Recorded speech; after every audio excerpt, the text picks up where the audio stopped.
Olá, boa noite. Está no ar pela TV Pantanal, o programa Opinião, uma quarta-feira, dia 8 de fevereiro de 2023. Como vai? Vai bem? Eu espero que você esteja e se mantenha bem, porque está no ar mais um programa Opinião ao vivo. Antônio Conselheiro já está por aqui mais uma vez, não é? Antônio Joaquim, conselheiro do Tribunal de Contas. Tem muita coisa importante lá no TCE-MT e ainda daquilo que cabe, não é, ali as responsabilidades do Antônio Joaquim, mais ainda. Então a gente vai esmiuçar um pouco de tudo que tenha ocorrido aí, porque o Tribunal de Contas, eu queria até daqui a pouco abrir o programa com essa pergunta, vou até adiantando para o senhor ir consultando seus universitários aí, porque o Tribunal de Contas, não é tão popular como é uma Assembleia Legislativa, um Corpo de Bombeiros, Polícia Militar, outras instituições, né? As pessoas precisam entender a importância que tem o Tribunal de Contas, o trabalho sério que é feito, porque ele norteia e muitas vezes apazigua, não é? Muitas vezes faz aquele meio campo ali que é difícil. E daqui a pouquinho eu vou pedir para o caríssimo Antônio Joaquim, conselheiro do Tribunal de Contas, fazer esse tipo de explanação para começarmos, para aquele que está encarado para o Tribunal de Contas, não faz assim, não tem a real dimensão do que é. Então já disse aí, não é? O Lorenberg Alves aqui, meu parceiro de todas as noites, boa noite. Boa noite, Paulo Coelho, um grande abraço, mas um grande abraço mesmo a todos os nossos telespectadores, a razão maior do nosso programa. E é bem verdade, é você que acompanha a Opinião pela internet, maciça audiência que a gente tem, graças a Deus, pela internet e pelas redes sociais aí, especialmente pelo www.gazetadigital.com.br e pela página no Facebook da TV Pantanal. Muito obrigado pelo carinho da sua companhia de sempre, não é? Conselheiro Antônio Joaquim, satisfação em recebê-lo mais uma vez aqui no programa Opinião. Obrigado de verdade por ter aceito ao convite, não é, de vir mais uma vez aqui falarmos do nosso TCE-MT. A pergunta já fiz, não é? Eu vou pedir para que o senhor faça, não é nem uma pergunta, mas um pedido, para que o senhor faça uma explanação, porque muita gente não sabe, mas para que serve o TCE? Fica até a dica aí para a comunicação do tribunal, trabalhar um pouco nessa tese aí para desmistificar algumas questões, porque as pessoas muitas vezes não sabem como. De repente tem até um canal ali, o site propriamente, que as pessoas possam acessar algum tipo de decisão, algum tipo de encaminhamento. Enfim, como o senhor poderia, nesse momento assim, explicar de uma forma mais clara, didática para as pessoas que estão assistindo a Opinião, que de repente ainda tem aí um pezinho atrás quanto ao nosso Tribunal de Contas aqui do Estado de Mato Grosso. Boa noite, bom recebê-lo aqui. Boa noite, Paulo. Boa noite, Lorenberg. Mais uma vez, uma honra, um prazer estar aqui no programa que tem a oportunidade, muito grande de debater com mais profundidade as questões. Então, eu considero muito importante esse tipo de programa, principalmente nesse aspecto que você coloca, de formação, de cidadania, de conhecimento, de dar oportunidade de se debater essas questões. O tribunal não é nem que as pessoas tenham o pé atrás, é que ninguém conhece o Tribunal de Contas. Não, é uma parcela da sociedade muito pequena que conhece. Como não conhece o governo, as pessoas acham que o governo é o governador, o presidente da República, e o prefeito. O governo se esgota aí. Então, a maioria grandiosa das pessoas não teve militância partidária, não teve formação de cidadania na sua formação escolar, nem no ensino fundamental, nem no ensino médio, nem na faculdade.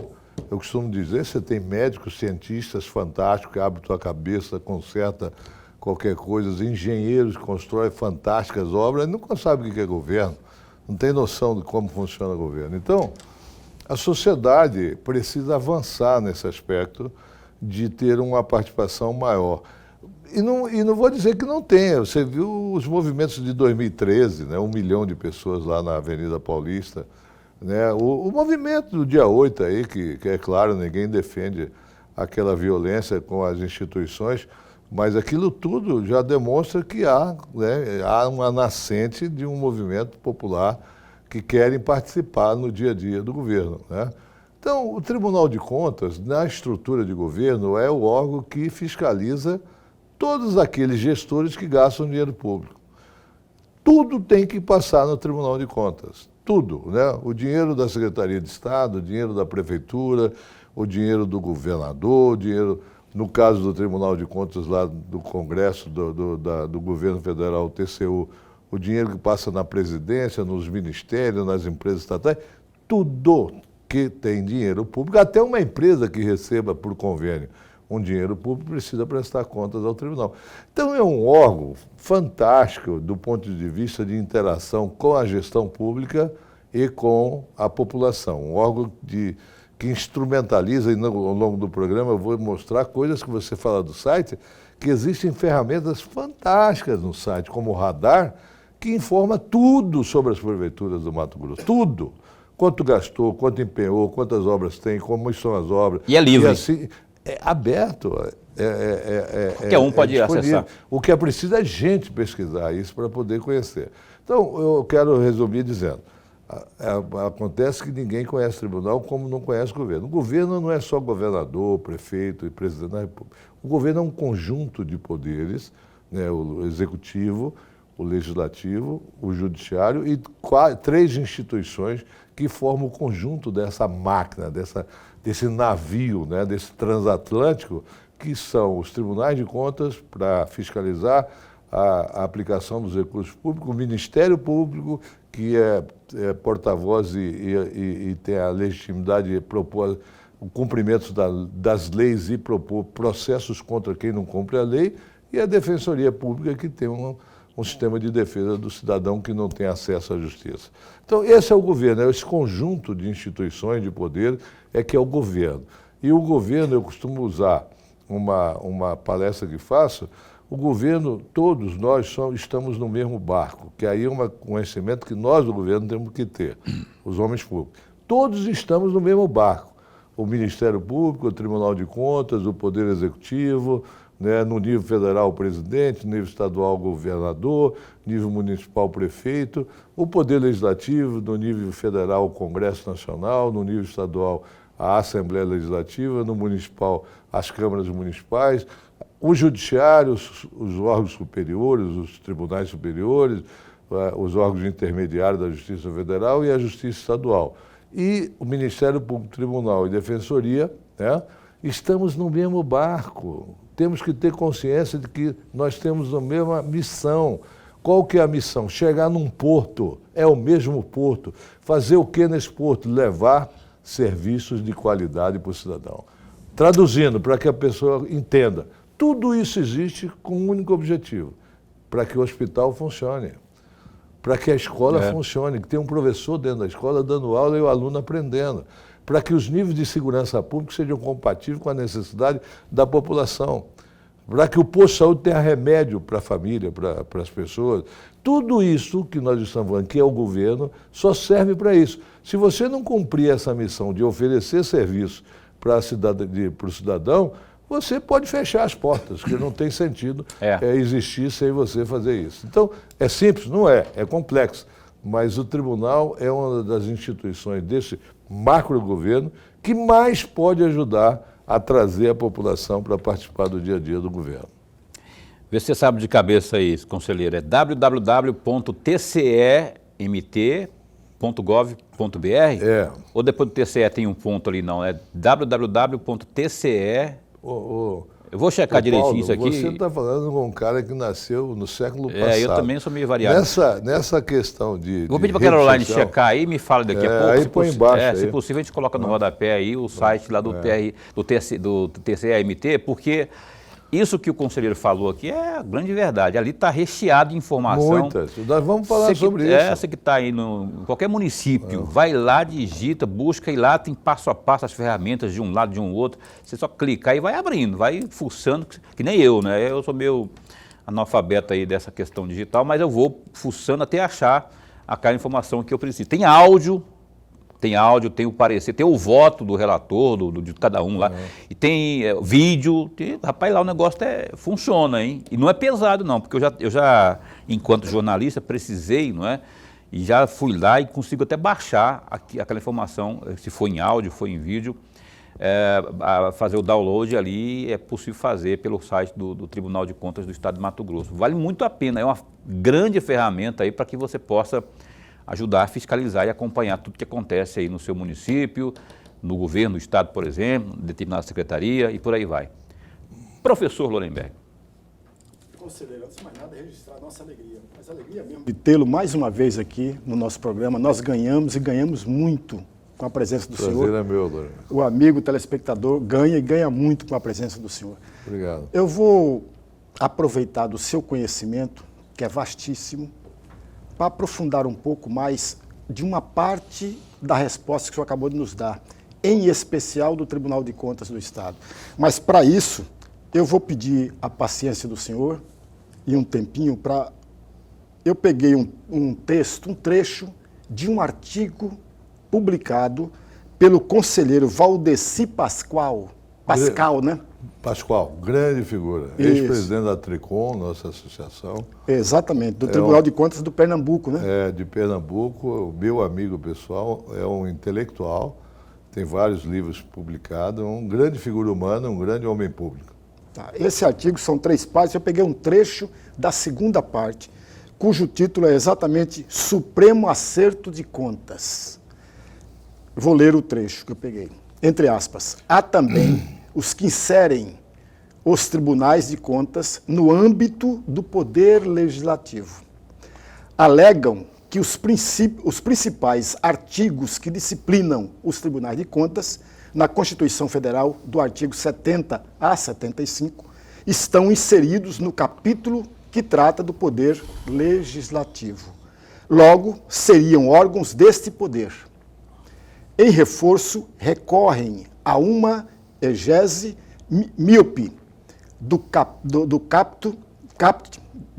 artigo 71, que ao consignar a titularidade do controle externo do Poder Legislativo e, ao mesmo tempo, assinalar as competências do Tribunal de Contas da União, dispõe, aí tem uma outra aspas aqui, o controle externo a cargo do Congresso Nacional será exercido com o auxílio do Tribunal de Contas da União, ao qual compete.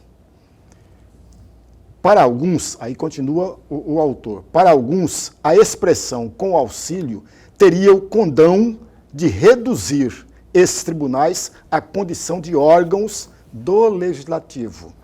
E pior, numa posição subalternidade a esse, porquanto seria dele um mero auxiliar. Uma parcela desses posicionamentos costuma camuflar uma ideia depreciativa do tribunal, do conselheiro, do Tribunal de Contas. E aí fecham aspas, conselheiro. Eu tenho 3 perguntas, vou fazer as 3 juntas para o senhor refletir sobre elas. O senhor concorda com o conselheiro Valdir Pascoal ou não e por quê? A segunda questão, os tribunais de contas são meros auxiliares do Legislativo ou não? Terceira questão, o Tribunal de Contas não é proposto do Legislativo e por quê? Concordo 100%. Nós começamos a falar aqui do problema do analfabetismo funcional. Aquela situação de que a população não tem formação política, é analfabeta funcional, ou seja, não entende do governo. Mas não é só o cidadão comum, não. Tem deputados analfabetos funcional. Tem gestores analfabetos funcional. Infelizmente, isso é uma realidade. O Valdeci tem 100% de razão. Isso é uma falácia.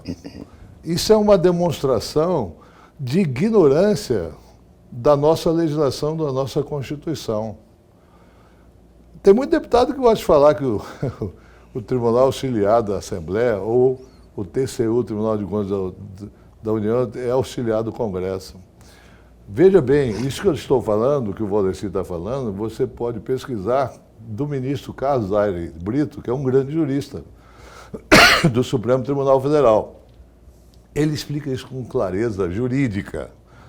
Os tribunais de contas foram criados pela Constituição Federal, portanto, é um órgão constitucional, criado pela Constituição, não é por uma lei complementar.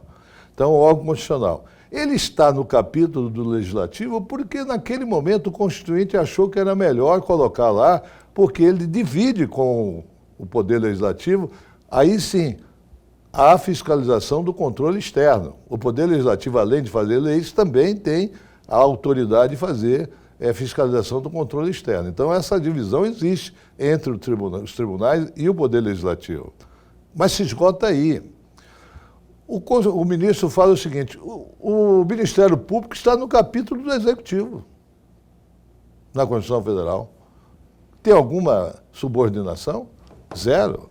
Então, o que ocorre é que quando se criou constitucionalmente os tribunais de contas e colocou essa questão de que os tribunais auxiliam o Poder Legislativo para a fiscalização do controle externo, auxilia em uma situação específica e esgota aí. O Tribunal de Contas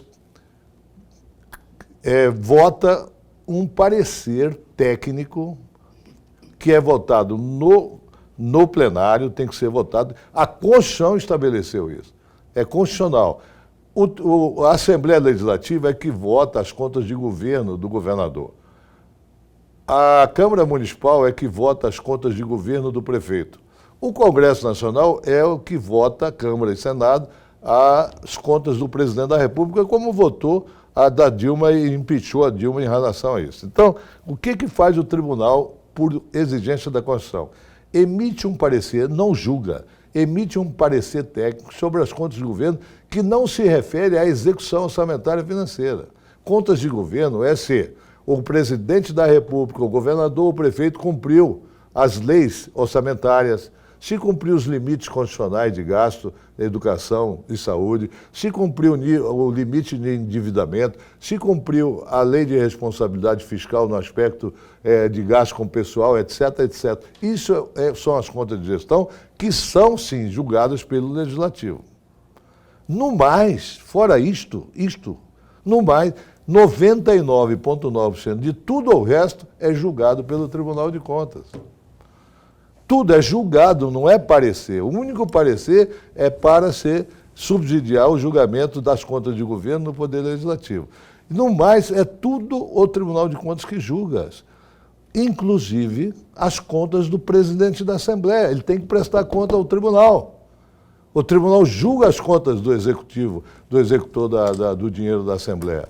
Inclusive, o presidente do Tribunal de Justiça tem que levar ao tribunal o seu balanço para ser apreciado e aprovado pelo tribunal. Inclusive, o procurador-geral do Estado, do Ministério Público, tem que levar suas contas para lá. Todos aqueles que gastam dinheiro público, obrigatoriamente, têm que prestar contas ao Tribunal de Contas.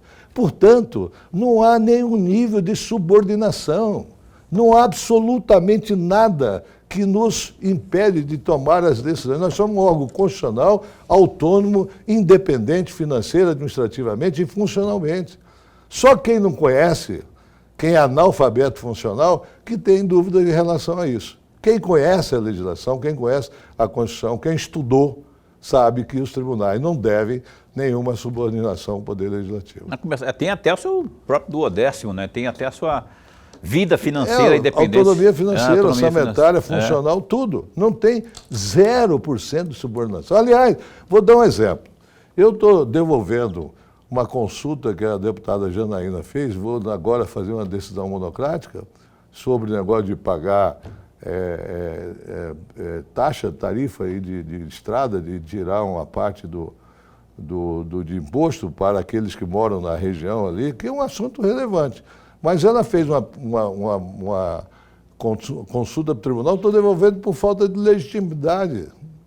O deputado não tem legitimidade de fazer consulta ao tribunal. Só executivo? Não. Lá no regimento e na Constituição diz quem tem. Não é só o executivo, não, cidadão, qualquer um. Mas no caso da Assembleia, é só o presidente da Assembleia. Ah, é? É. Porque senão, você já imaginou, aqui tem 24 deputados.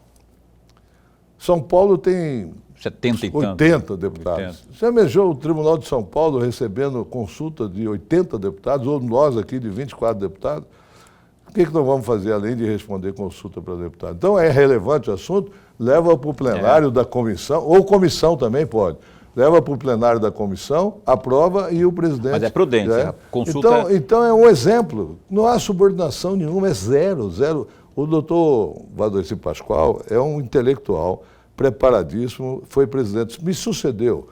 Eu era o presidente da Tricom e ele me sucedeu na Tricom, que é a Associação dos Tribunais de Contas do Brasil. Então, 100% correto, e eu espero que isso definitivamente fique resolvido do ponto de vista de interpretação.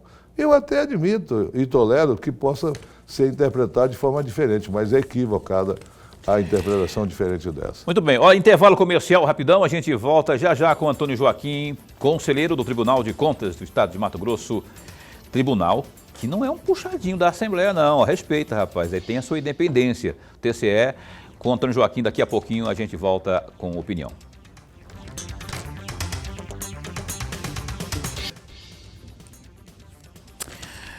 Pois é, estamos de volta aqui ao vivo com o seu Opinião, até às 8h30 hoje com o Antônio Joaquim, conselheiro do Tribunal de Contas de Mato Grosso. Vamos aqui aos destaques do Gazeta. Caroline está me ouvindo aqui no ponto, não? Só pra, a ação, né, que é a primeira aí. Vamos aí, me segue então aí. Me segue aí. Uma ação impetrada pelo Partido Social Brasileiro, PSB, pela Rede e também pelo Podemos no Supremo Tribunal Federal, STF, pode alterar, Lorenberg, a composição da bancada mato-grossense na Câmara Federal, sob o argumento de defesa da representação das minorias partidárias. As siglas pedem a derrubada de uma regra que é conhecida como 80-20, que limita a distribuição das chamadas sobras, que são as vagas restantes nas eleições proporcionais após a definição dos nomes e também partidos mais votados. Caso a medida seja acatada pelo Supremo, 3 parlamentares vão perder a cadeira no Parlamento Federal. O Procurador-Geral da República, Augusto Aras, apresentou ao STF parecer favorável à ação. O preenchimento da maior parte das vagas da Câmara é feito a partir de um sistema proporcional no qual o voto no partido tem peso, assim como no candidato. Para eleger candidatos, um partido precisa atingir uma votação que supere o quociente eleitoral equivalente à divisão do número de votos válidos em toda a eleição pelas 513 vagas. Em Mato Grosso, perderiam os cargos os deputados eleitos que tiveram menos votos, ou seja, seriam eles a Amália Barros, do PL, com 70.294 votos, Coronel Fernanda, do PL, com 60.304, Coronel Assis, do União Brasil, que obteve 47.479 votos. Eles seriam substituídos pela ex-deputada Rosa Neide, do PT. A Rosa Neide foi a mais votada, com 124.671 votos, não é? A dona Neuma, do PSB, com 44.931 votos, e também pelo ex-deputado doutor Leonardo, do Republicanos, que teve aí 40.222 votos. Com isso, a nova composição da bancada ficaria assim, ó: Rosa Neide, Fábio Garcia, Abílio Júnior, José Medeiros, só falando aqui, a Rosa Neide é do PT, o Abílio Júnior do PL, Medeiros do PL, Juarez Costa do MDB, Emanuelzinho também do MDB, Dona Neuma e Dr. Leonardo, ou seja, 7 partidos seriam representados e apenas o MDB teria 2 cadeiras. Aliás, a propósito, a Coronel Fernanda vai estar conosco sexta-feira aqui ao vivo no Opinião. O governo de Mato Grosso, uma outra notícia aí, é o seguinte, ingressou com uma ação na justiça pedindo que a Prefeitura de Cuiabá seja obrigada a concluir a análise do projeto executivo do ônibus de trânsito rápido BRT em até 5 dias. O pedido foi protocolado pela Procuradoria-Geral do Estado, PGE, e será analisada pela 2ª Vara da Fazenda Pública de Cuiabá. No texto, o Estado alega que os documentos necessários para a implantação do modal estão parados na Prefeitura desde 13 de abril de 2022. Os documentos em questão pedem a autorização do Executivo Municipal para o início das obras do BRT e envolvem a demolição dos trilhos do VLT localizados na Avenida Fernando Corrêa da Costa. Contudo, o prefeito da capital, Emanuel Pinheiro, do MDB, antecipou que toda a papelada passará por, abre aspas, estudo técnico, fecha aspas, minucioso, nas secretarias de Obras, Mobilidade Urbana, CEMOB e Desenvolvimento Urbano. Enfim, aí, essa mais do mesmo, da mesma discussão aí, e agora tendo essa ação da Procuradoria-Geral do Estado aí. Lorenberg, eu vou escolher uma das aqui, porque 2 assuntos são importantes, não é? Mas essa história da possível perda aí, que se faça, na minha opinião, não é? Que se faça, então, o recálculo, que se mude as regras, mas para a próxima legislatura, para os próximos que virão, porque o cara vai lá, conquista 70 mil votos, não é? E aí, de repente, vem uma canetada alegando regra tal, não sei o que, coeficiente, aquilo, uma coisa que já se discute há muito tempo, e agora muda depois que o jogo começou. Enfim, tem gente que está jururu aí, que não está nem dormindo por conta disso aí. Paulo e amigo telespectador, eu vou fazer 2 observações para que o amigo telespectador, que não é familiarizado com esses cálculos todos possam entender. Primeiro de tudo, há uma regrinha. Pega-se os votos válidos para a Câmara Federal e divide por cadeiras. Nós temos 8 cadeiras, portanto, pega o total de votos válidos, divide por 8 e o resultado nós chamamos de quociente eleitoral. É a partir daí que começa a distribuição das vagas pelos partidos. Mas sempre, amigo, sempre haverá sobra. Aquilo que nós chamamos de sobras. Sempre haverá sobras. E aí a regra de 2022, com relação às sobras, é diferente das regras até 2018. Porque qual a diferença? Até 2018, as sobras, todos os partidos concorriam a uma cadeira nas sobras. Todos eles. Em 2022, não. Só pode concorrer o partido que obtenha até 80% do quociente eleitoral.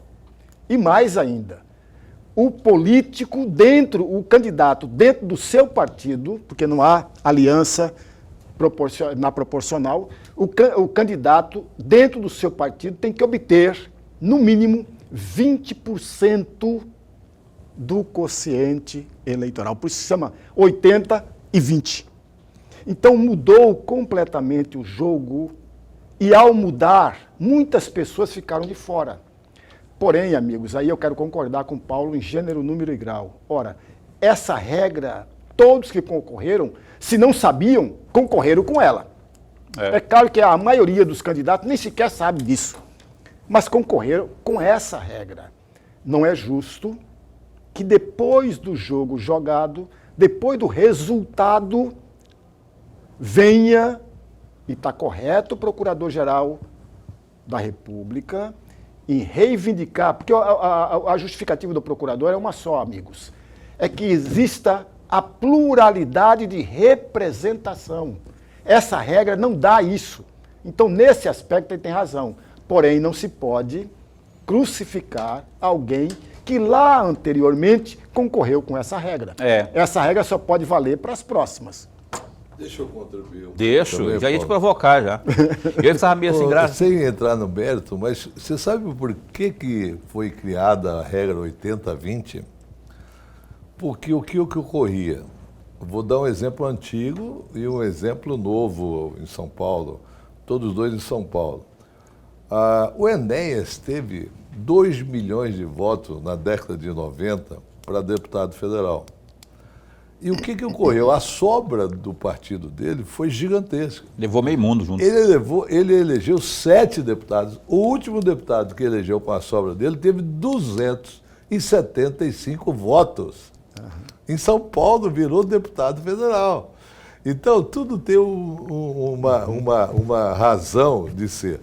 Depois essa Joyce Pascovitch, que teve 1 bilhão e pouco de votos. Hasselmann, que teve 1 milhão de votos, também levou vários deputados. Tiririca levou um cara também. Tiririca, outro.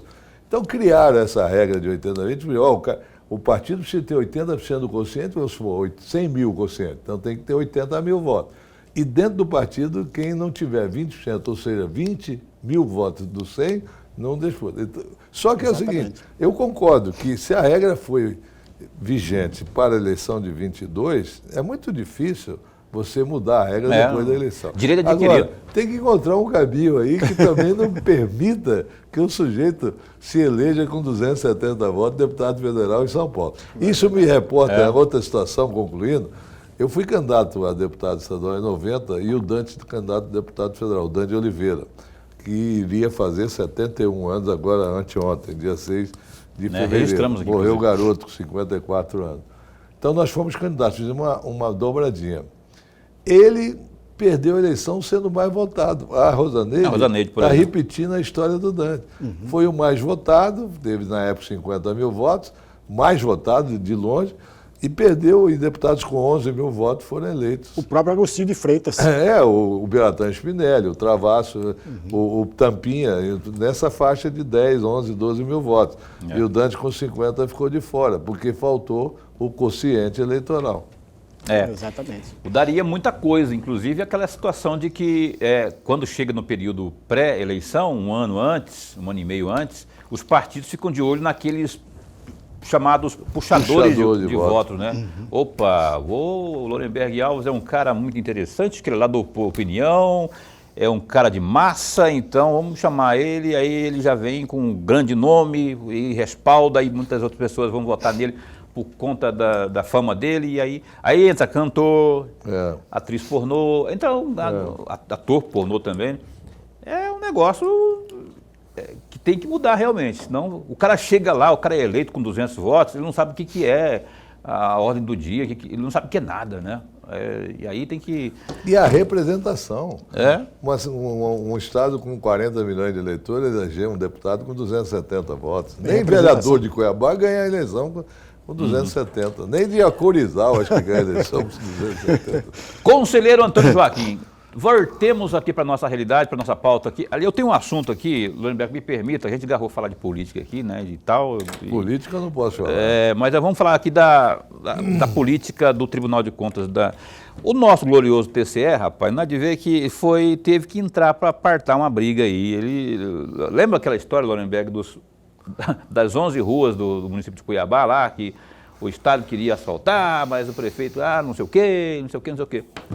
Sobrou para quem? E aí o tribunal foi lá, chamou fulano, Beltrano, e contou lá, rezou a Bíblia. Eu queria que você falasse sobre como é que foi essa situação, agora falando de forma muito séria, não é? Como é que foi esse acionamento ao TCE e como é que foi a conversa para chegar a um denominador? Isto é da realidade do novo Tribunal de Contas, não só do Mato Grosso, como do Brasil. Eu volto a dizer, o tribunal é uma das instituições que mais pode contribuir com a cidadania e com a gestão pública, no sentido de melhorar a qualidade da gestão. Nós estamos falando de consensualismo. O Tribunal de Contas tem mais autoridade no julgamento, mais facilidades do que o juiz. Porque o juiz não pode agir de ofício. O juiz é inerte. Se o advogado ou as partes não o provocarem, ele não pode fazer nada. ele tem que trabalhar em cima do processo. Já o juiz de contas, do Tribunal de Contas, ele pode agir de ofício. Então, ele pode oficiar o prefeito para fazer uma coisa, ele pode oficiar o secretário. Então, com esta capacidade, com essa amplitude, nós estamos trabalhando no Tribunal Moderno, num tribunal consensualista. Então, estamos encontrando soluções através de um instrumento importantíssimo chamado mesa técnica. Nós chamamos todos os interessados e trazemos para essa mesa técnica o gestor, a empresa, o tribunal, os auditores, todos para encontrar, o Ministério Público Federal, Estadual, encontrar a solução. Dou um exemplo, agora, recentíssimo, a ferrovia estadual de Rondonópolis a Cuiabá tinha um problema seríssimo indígena. O Walter Albano, o conselheiro Walter, era o presidente da comissão técnica, presidiu com a convocação do Ministério Público Federal, do governo do Estado, enfim, de todos ali, o tribunal conseguiu e fez um encontro de intermediação e de acordo. Fez uma ata e está ali estabelecido um acordo, demoraria anos e anos e o tribunal resolveu. Então, nesse perfil de consensualismo, de fazer o encaminhamento de soluções de problema, nós fizemos, e eu tive o prazer de ser o relator desse encontro entre o secretário de Infraestrutura, Marcelo Oliveira, e o prefeito Manuel Pinheiro, junto com meus técnicos também, e fizemos uma reunião para encontrarmos uma solução naquele impasse. E, graças a Deus, encontramos. Chegamos a um acordo, fizemos uma ata, o prefeito assinou, o secretário assinou, e as obras estão sendo já executadas pelo governo do Estado, porque o grande problema era que o prefeito não queria que o governo executasse a obra, que ele que queria executar. Mas ele estava com Ele queria o dinheiro para... Não, me dá o dinheiro aí que eu... Mas mesmo fora o dinheiro, ele não queria que o Estado executasse, né? Vamos supor, que ele queria o dinheiro, mas ele teria que fazer a licitação, concluir a licitação. Mas ele tem hoje um dinheiro do BNDES que ele vai poder usar, né, nessa licitação que ele faria, que ele está fazendo. Então, essa foi uma forma de conciliação e que quem ganhou? A população. As obras já estão iniciadas nos bairros e o problema está resolvido. Graças a Deus, né? Pelo menos aquelas pessoas que vivem, que moram naquelas ruas lá, estão felizes, que, enfim, o chão preto vai passar em frente à casa aí, isso é muito importante. É verdade. Aliás, Estopa, secretário Estopa, estou ligando para o senhor, faz hora, rapaz, todo dia eu ligo, o senhor vir aqui falar conosco, plano aí de planejamento aí do tapa-buraco, cidade tão que tem bairro aí lá no CPA, na minha região lá, queijo suíço, rapaz, muito assim, não anda assim, é difícil, perto 90, idem, mesmo, lá perto do Atalaia, lá no Parque Cuiabá, mesma coisa, o pessoal reclama também aqui. Então a gente quer oferecer o programa para que você, Vossa Senhoria, Excelência, sei lá, possa vir aqui prestar contas e apresentar um plano robusto para o tapa-buracos, porque a chuva está acontecendo ainda, né? As chuvas vão até abril, às vezes estende até final de abril. O Opinião vai para o intervalo comercial e volta num instante só. Cá estamos de volta ao vivo, você está assistindo ao programa Opinião hoje com Antônio Joaquim, que é meu conterrâneo lá de Barra do Garças. Não que ele tenha nascido em Barra do Garças, mas ó, nasceu? Você nasceu em Barra? Nasci em Barra. Você não é filho de parteira que nem eu não, né? Porque eu nasci em Barra, mas sou filho de parteira. Tem um detalhe. Rua José Francisco de Souza. Tem um detalhe que eu preciso explicar. Mamãe saiu de Barra 15 dias antes de parir. Pegou um avião, aquele CAN, Correio Aeronacional, foi em Goiânia, pariu e voltou. Ah, bom. Foi lá para Goiânia. Mas, pô, não, mas não é. Posso falar que sou de Goiânia? Pô, né? Olha só, tem um recado muito importante agora, um recado da Maxlog. Acompanhe. Olha, o meu recado é para você que está buscando um local para armazenar e estocar as suas mercadorias. Eu apresento a você a Maxlog, uma empresa que está no mercado há 10 anos e possui uma infraestrutura completa e segurança 24 horas.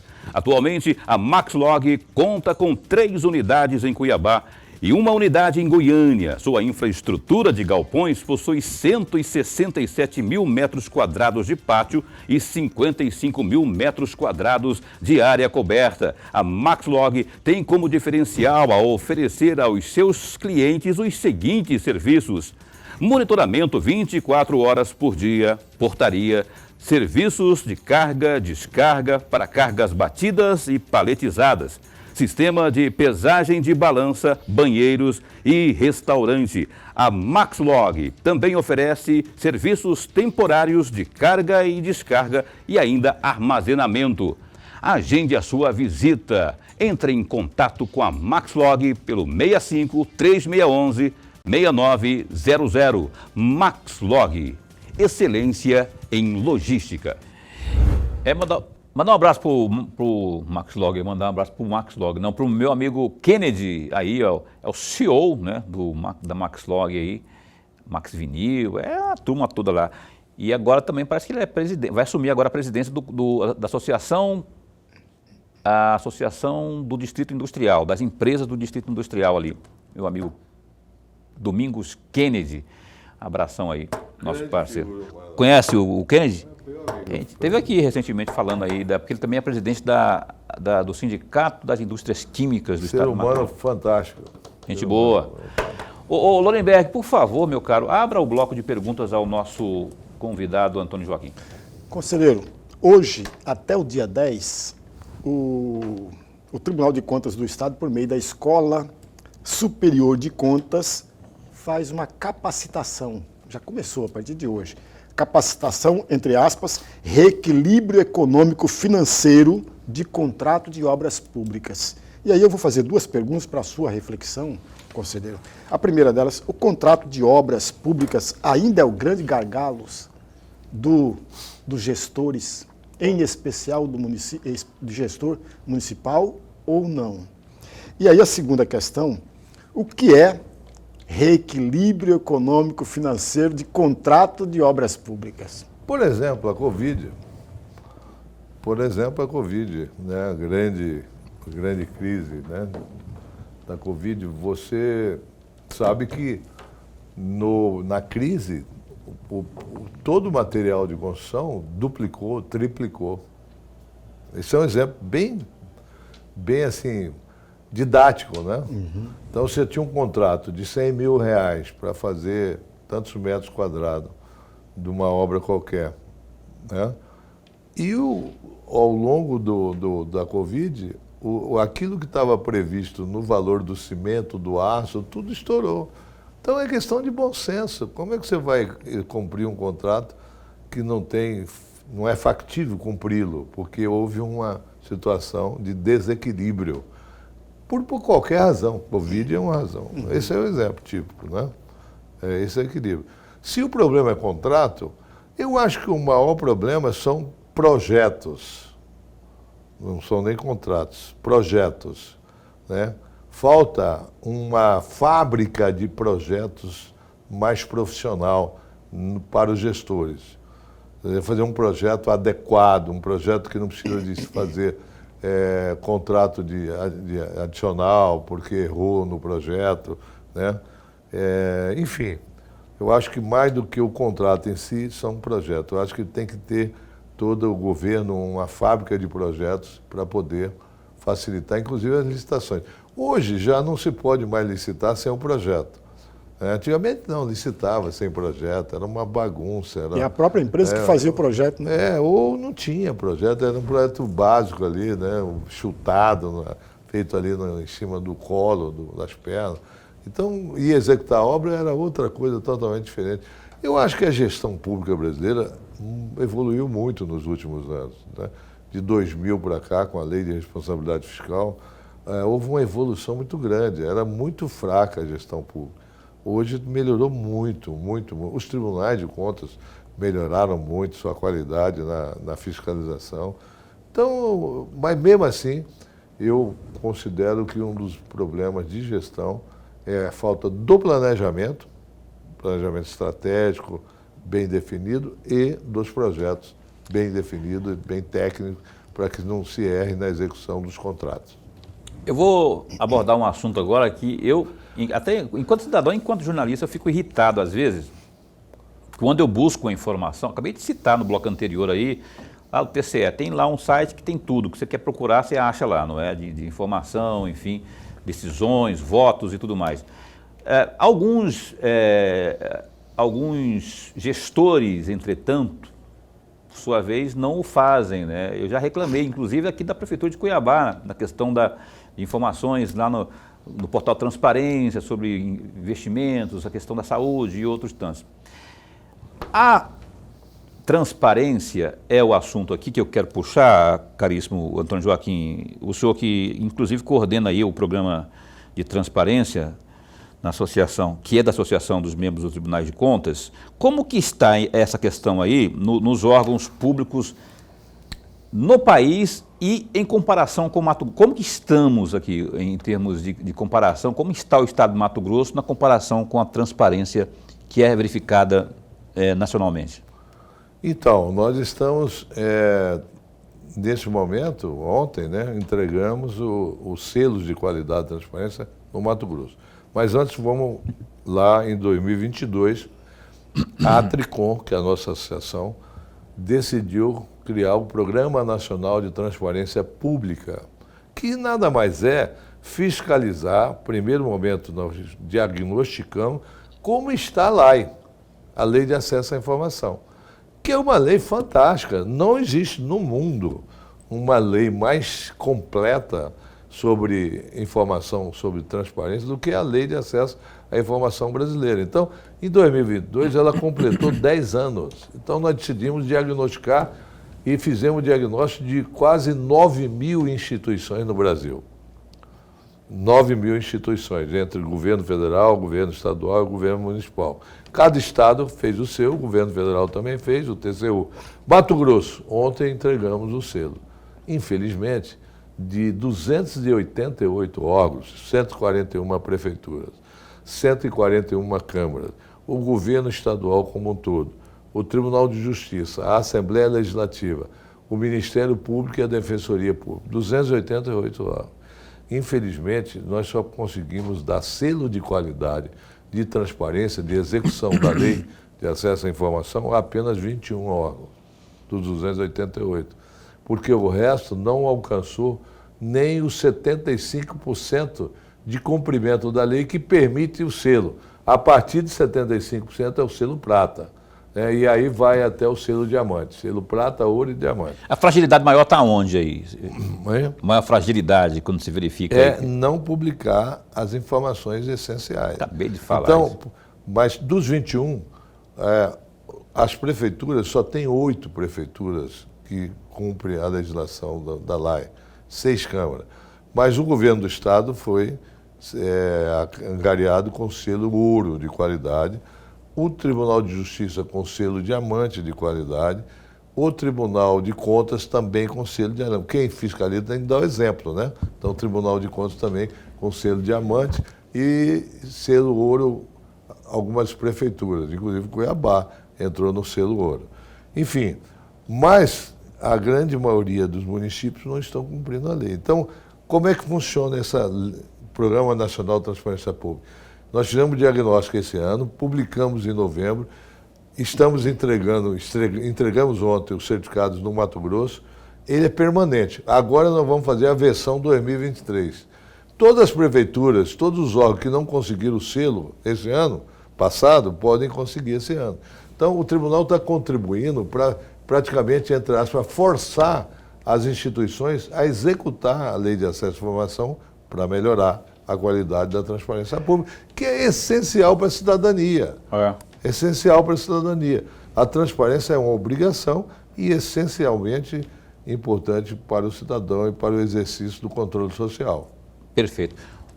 Então, assim, no estado de Mato Grosso, qual foi a pior classificação? Eu sei que você falou de ouro e diamante aí. Que teve alguém que teve abaixo disso? Dos 288 instituições, vou repetir, 141 prefeituras, 141 câmaras, todo o Executivo Estadual, todo o Tribunal de Justiça, todo o Ministério Público e toda a Defensoria Pública.